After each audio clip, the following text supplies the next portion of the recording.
Bonjour à tous les amis et bienvenue dans la chaîne YouTube Les Trotts à ma passion. Très heureux de vous accueillir pour une toute nouvelle vidéo. On va retrouver dans celle-ci les résultats de la veille, l'étude du quintet du jour sur l'hippodrome de Compiègne et en bonus le débriefing du cheval du jour Grâce du Dijon en images tous ensemble.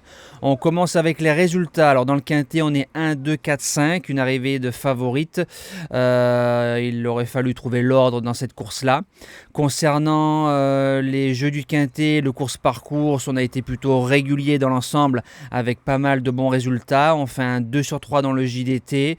Le jeu bonus qui s'impose, donc dommage que le repéré numéro 1 n'a pas été drivé au mieux de ses intérêts. Ça aurait été bien d'enchaîner un 4 sur 4 un deuxième jour consécutivement. Le plus beau coup reste en course numéro 4, le couplet placé et le 2 sur 4. Vous voyez encore la différence de rapport, 98 € en dur et plus de 140 € sur le réseau online. Donc ça fait encore pratiquement 45 € de différence. Et si vous preniez mes indications, mes 3 chevaux en base pour un champ total multi, vous aurez pu toucher multi 7, multi 6, multi 5 ou le multi en 4 qui fait plus de 6000 € sur le réseau en dur. Alors le prix de Beaune, présentation 3800 mètres, corde à gauche, des terrain très souple annoncé 4,1 par France Gallo, 16 partants et comme bien souvent je me répète, les courses quintées restent des courses difficiles.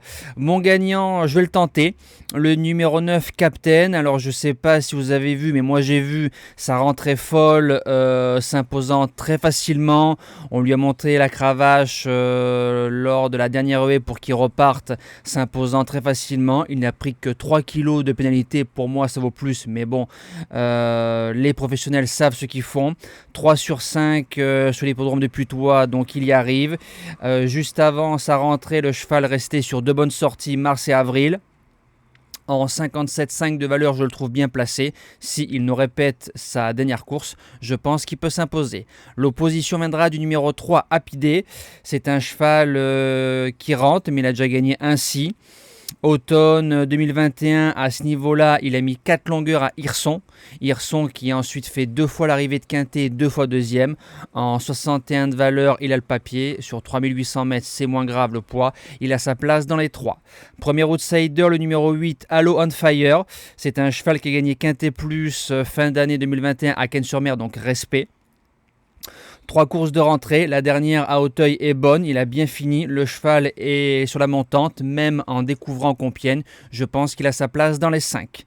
Deuxième outsider, le numéro 10, Eximia. Alors sur la piste du Putois, c'est 3e, 3e, 2e, première. Donc 100% de réussite dans les 3 premiers. A déjà réussi des rentrées gagnantes, placé de quintet plus à Auteuil, 3e d'Hirson. Les lignes se croisent, c'est pas mal. En 5e place, le numéro 1, Le Huron, un échec dans les quintets plus en 2020, mais ensuite 16 mois d'absence.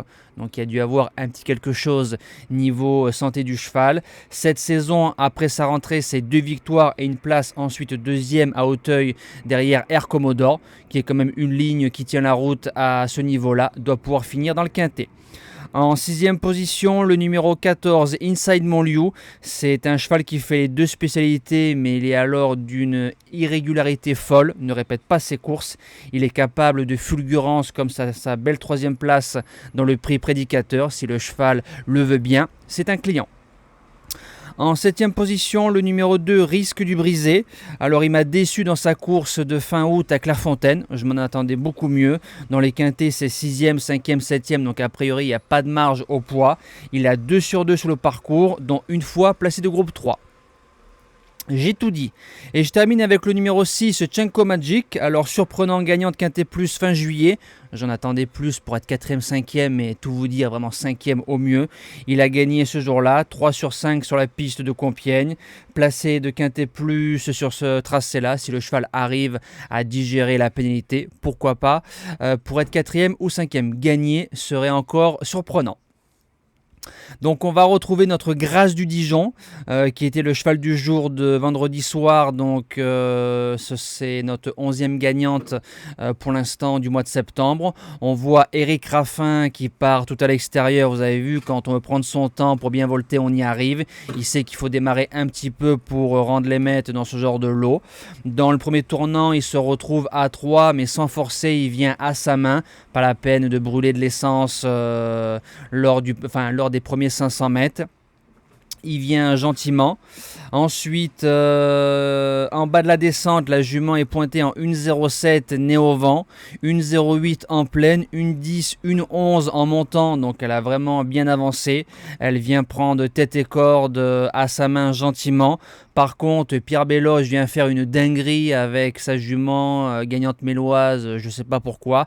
Raffin qui laisse faire, qui va pas cramer sa jument, qui va se décaler gentiment, progressivement, pour lui donner un maximum de morale. Je la flèche ici, elle vient très facilement et franchement ses allures, elle est vraiment faite pour Paris-Vincennes. Intersection des pistes, Eric Raffin contrôle, il en a plein les mains, il arrive dans le tournant final, gentiment, il va lui demander ce qu'il faut pour aller au poteau. Donc c'est la 7e fois qu'elle est proposée au CDJ pour une 7e victoire, croyez-moi c'est pas facile. Elle bat le record de 6 sur 6 de Dream de Lasserie qui la 7e fois a fini 3e à Vivo. Maintenant il faut que je trouve sa 8e course pour une 8e victoire pour les membres de la chaîne YouTube. Voilà, nous on se dit à demain, bon jeu!